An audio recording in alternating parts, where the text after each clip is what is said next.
Hi, this is Stu Johnson. This video is in the jazz section. This is jazz inversions. Actually, these are just inversions of bigger chords. If you want inversions of the smaller stuff, the triads and so on, those are covered in the triad section. And of course, there are no inversions for two-note chords.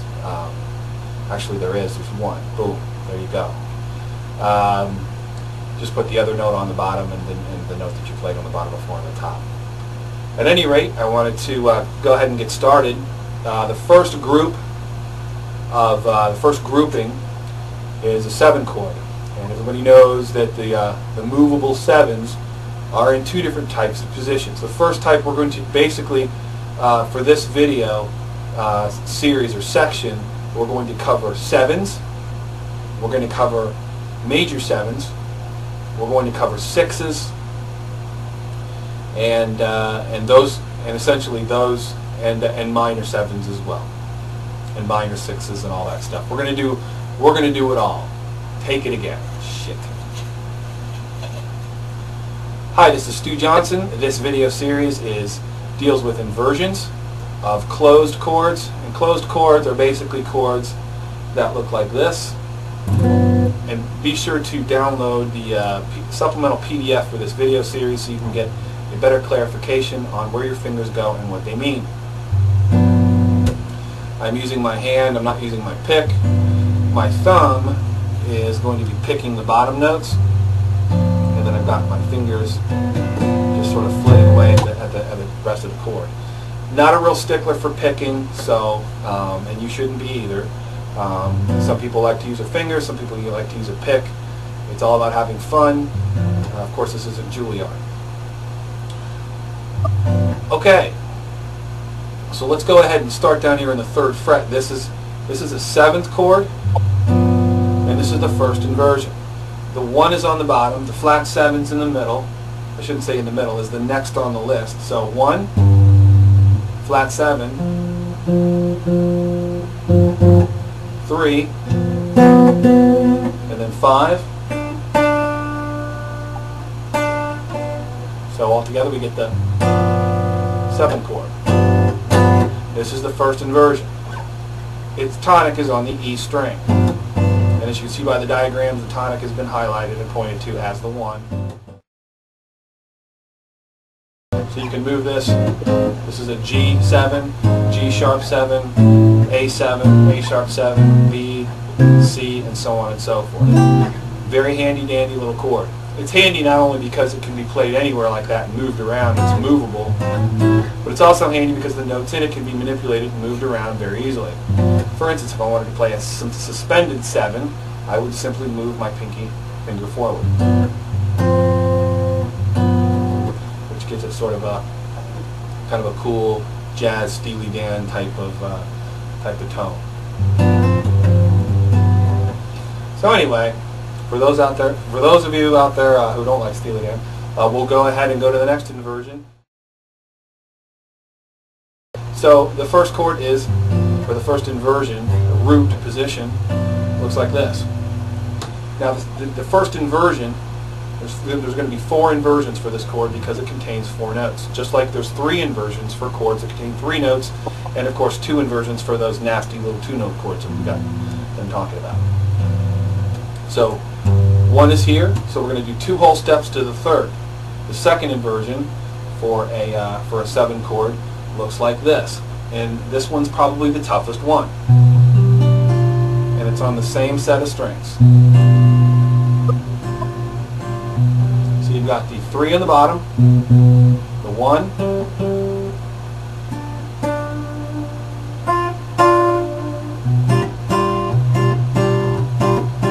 and there you have the first inversion for the 7 chord.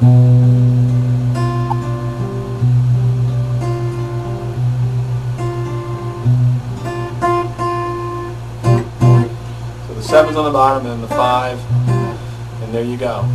And if you need any clarification, please refer to the PDF diagram. Now we're going to go up to the next inversion, okay, which is going to be, this is the 3rd on the bottom, right? This is our anchor, And so we're going to move it up to here. And this is our next inversion. So the 5's on the bottom now. Please refer to the PDF for degrees and finger positions. It would take me a long time to go here and tell you what everything is. Not that I mind. You just get better clarification off the page than you will from me. And then the last one is the flat 7 up here. The flat 7, of course, is F. And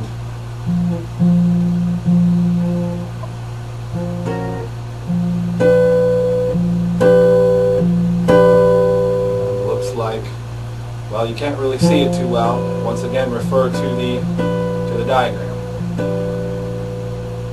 That really doesn't even sound like a 7 chord. That really doesn't sound like, actually maybe a little.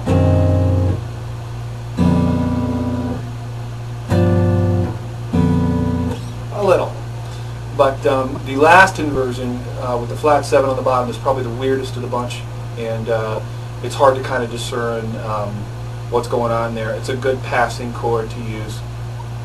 And it also contains, or appears to contain, elements of chords that you already know and understand. And if you look at some of these inversions closely, you'll see that they contain bits and pieces of chords that you learned when you first started playing.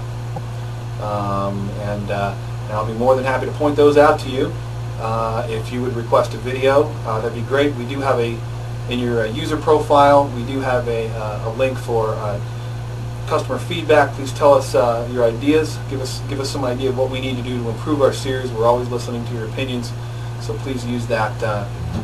Please use the feedback forum and all kinds of stuff to tell us how to improve our services, because that's what we're here for. So this concludes the inversions for the 7. Let's just go through them one more time and do a recap. First root position is down here on the 3rd fret. We're using G. Okay.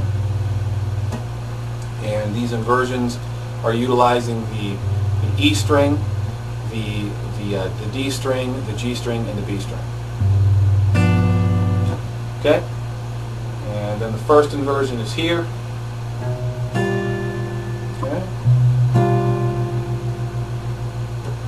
The second inversion is up on the 10th. D is the bottom. And then the last one is up here on the 13th. The flat 7 is the 13th fret, which is F. And so those are the 7 inversions.